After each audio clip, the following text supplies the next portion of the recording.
बोलो वृंदावन बिहारी लाल की जय, राधे अलबेली सरकार की जय।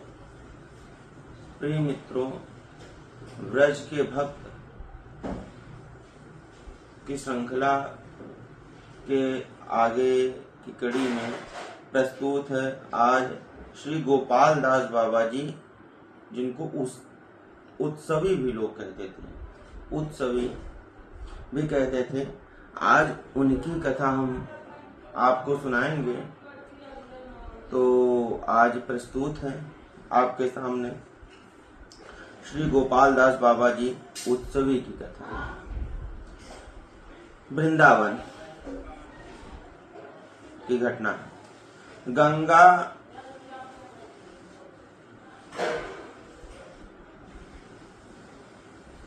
तट पर एक निर्जन स्थान में श्रीमद् भागवत की कथा बैठी हुई। वक्ता है एक महात्मा, जिनके शरीर पर एक लंगोटी के सिवा और कुछ नहीं है। श्रोता है स्वयं गंगा महारानी।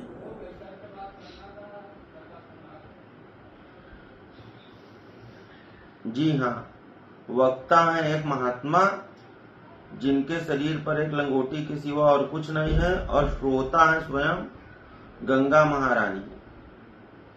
महात्मा तन्मय हो गंगा माता को लक्ष्य कर उच्च स्वर से कथा कह रहे हैं। गंगा कल कल करती हुई हुंकारे भर रही हैं, और कोई श्रोता वहां नहीं है, किसी को निमंत्रण भी नहीं है। पर भ्रमर निमंत्रण की प्रतीक्षा कब करता है? भ्रमर मतलब जी भौरा। जहां भी पुष्प खिलता है वहां पहुंच जाता है। पुष्प के सौरभ को पवन दिक विदिक ले जाता है। उसी को भ्रमर निमंत्रण मान लेते हैं। उसी को भ्रमर निमंत्रण मान लेते हैं। श्रीमद् भागवत की कथा में कुछ भी ऐसा ही दिव्य आकर्षण है। श्रीमद् भागवत की कथा में भी कुछ ऐसा ही दिव्य आकर्षण है। कथा की स्वर लहरी से स्पंदित आकाश के अणु परमाणुओं ने जाकर स्पर्श किया कहीं दूर ध्यान मग्न बैठे परमहंस वृत्ति के एक महात्मा को। वे वहां आ विराजे कथा के दूसरे श्रोता के रूप में। जी, एक गंगा महारानी और दूसरे वो परमहंस वृत्ति के महात्मा, दोनों जो है वक्ता के सामने प्रस्तुत हो गए श्रोता के रूप में। तीसरे श्रोता स्वयं श्री नंद नंदन तो अलक्षित रूप से वहां रहे ही हों। उन्होंने कहा जो है, मद भक्ता यत्र गायन्ति तत्र तिष्ठामि नारद। हे नारद, मेरे भक्त जहां मेरा गुणगान करते हैं, मेरी लीला कथा कहते हैं, वहां मैं जा बैठता हूं। धन्य हो नंद नंदन की। उन्हीं को लक्ष्य कर परमहंस जी ने कहा, जिनकी कथा हो रही है उनके लिए कुछ भोग तो रखा नहीं? उन्हें माखन मिश्री बहुत प्रिय है। उसी समय शुभ्र वस्त्र धारण किए एक वृद्धा माखन मिश्री लेकर वहां आई। नंद नंदन को माखन मिश्री का भोग लगाया गया। कथा के पश्चात दोनों महात्माओं ने उसका सेवन किया। उसके अलौकिक स्वाद और गंध से दोनों चमत्कृत हो गए। उसे ग्रहण करने के पश्चात 7 दिन तक उन्हें भूख नहीं लगी। एक दिव्य मस्ती बराबर छाई रही। दोनों ने समझ लिया कि माखन मिश्री लाने वाली वृद्धा स्वयं माता गंगा ही थी, अन्य कोई नहीं।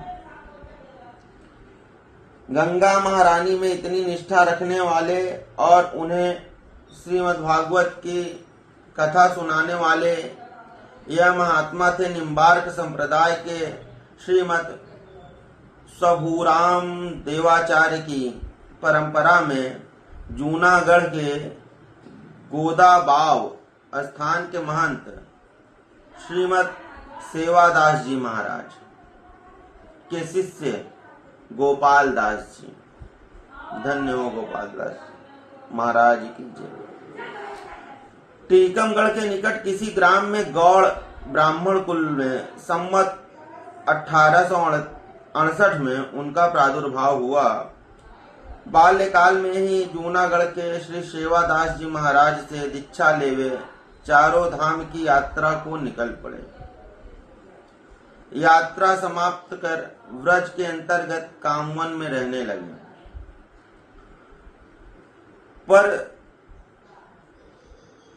परशुराम द्वार के पंडित रघुवर दास जी से श्रीमद् भागवतादि ग्रंथों का अध्ययन किया। भगवत कथा आदि में आसक्ति के साथ साथ उनका वैराग्य दिन प्रतिदिन बढ़ता गया। कुछ दिन में वे केवल एक लंगोटी लगाए, बगल में श्रीमद् भागवत दबाए गंगा तट पर चले गए। गंगा जी के किनारे किनारे जहां तहां विचरते रहे और गंगा जी को श्रीमद् भागवत सुनाते रहे। गंगा महारानी का आशीर्वाद ले ब्रज लौटे आए और वृंदावन में रहने लगे। जी हाँ, गंगा जी का आशीर्वाद ले ब्रज लौट आए और वृंदावन में रहने लगे। वृंदावन में उदर पूर्ति हेतु मधुकरी द्वारा और आत्म पूर्ति भगवान की लीला कथाओं द्वारा करते हैं। जी हाँ, मधुकरी मांग कर लाते उदर पूर्ति के लिए और अपनी आत्मा को तृप्त करने के लिए भगवान की लीला कथाओं का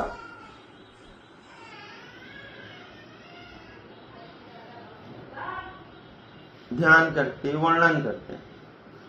राधा कृष्ण की दिव्य लीलाओं के मनन और कीर्तन में ही उनका सारा समय व्यतीत होता। उनकी श्रीमद् भागवत की कथा वृंदावन में कहीं न कहीं होती रहती थी। कथा बड़ी रसमय होती। सुख संप्रदाय के रसिक संत श्री सरस माधुरी जी भी कथा में आया करते। वैष्णव सेवा में उनकी बड़ी निष्ठा थी। कथाओं में जो भेंट आती उससे महाबन के निकट दाऊ जी के मंदिर में जाकर वैष्णव सेवा कर दिया करते। एक बार दाऊ जी ने स्वप्न में वृंदावन में ही वैष्णव सेवा करते रहने का आदेश दिया। तब से वे वृंदावन में सेवा करने लगे। उन्हें प्रेरणा हुई श्री निम्बारकाचार्य का जन्मोत्सव मनाने की। उन्होंने इस उत्सव की प्रथा डाली जो आज तक चली आ रही है।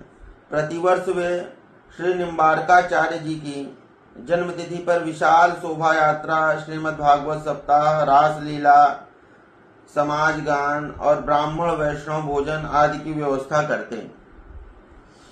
बड़ी धूमधाम से सारा उत्सव मनाते। उसके लिए उनके प्रभाव से धन भी पर्याप्त मात्रा में आ जाता। उसका एक एक पाई खर्च कर अंत में अपनी लंगोटी और करुआ ले किनारे हो जाते। संचय एक पैसा भी न करते। एक बार इस उत्सव के अवसर पर उन्होंने 200 ब्राह्मणों द्वारा श्रीमद् भागवत पाठ की व्यवस्था की, पर उन्हें ज्वर हो आया। अर्घ की समुचित व्यवस्था न हो सकी। पाठ आरंभ हो गया। वे चिंता में पड़ गए कि ब्राह्मणों की दक्षिणा कहां से दी जाए। तब प्रिया जी ने स्वप्न में दर्शन देकर ढांढस बंधाया। दूसरे दिन एक परदेसी साहूकार आया। उसने उत्सव का सारा भार अपने ऊपर ले लिया। जय हो बरसाने वाली की। यही राधा रानी की लीलाएं ऐसी ही रहती संतों महात्माओं के ऊपर। उसने उत्सव का सारा भार अपने ऊपर ले लिया। कई दिन तक कथा, कीर्तन, रास और वैष्णव भोजनादि का दौर आनंद पूर्वक चलता रहा। अंत में साहूकार ने मोहरों की दक्षिणा दे ब्राह्मणों को तृप्त किया। इन उत्सवों के कारण ही गोपाल दास जी का नाम उत्सवी जी पड़ गया। जी हाँ, ऐसे उत्सव अक्सर करते रहते थे, इसी कारण उत्सवों के मनाने के कारण उनका नाम, गोपाल दास जी का नाम उत्सवी जी पड़ गया। गोपाल दास जी भक्तमाल की कथा भी बहुत सुंदर कहते हैं। जिस शैली में भक्तमाल की कथा का आज प्रचलन है, उसका सूत्रपात्र उन्हीं से हुआ। उन्हीं से प्रसिद्ध भक्तमाली टोपी कुंज के श्री माधव दास जी बाबा जी ने भक्तमाल का अध्ययन किया। उनकी जैसी कथनी थी वैसी ही करनी थी, इसलिए उनकी वाणी में ओज था। उनका लोगों पर अस्थायी और गंभीर प्रभाव पड़ता था। बहुत से लोगों में उससे चमत्कारी परिवर्तन भी हुआ। बहुत से उनसे मंत्र दीक्षा ग्रहण कर भक्ति पथ के पथिक बन गए। उनके शिष्यों में प्रधान थे बाबा हंसदास जी, बाबा श्यामदास जी, बाबा कारे कृष्णदास जी, बाबा किशोरी दास जी, बाबा राधिका दास जी, राजा भवानी सिंह जी और श्रीमती गोपाली बाई। इनके अतिरिक्त श्री सुदर्शन दास जी, ललित प्रिया जी जैसे बहुत से रसिक महानुभावों ने उनसे भजन प्रणाली की शिक्षा ग्रहण की। संवत 1952 में उन्हें निकुंज की प्राप्ति हुई। इसी के साथ ही आज आपने कथा सुनी श्री गोपाल दास बाबा जी उत्सवी जी की वृंदावन। कल फिर हम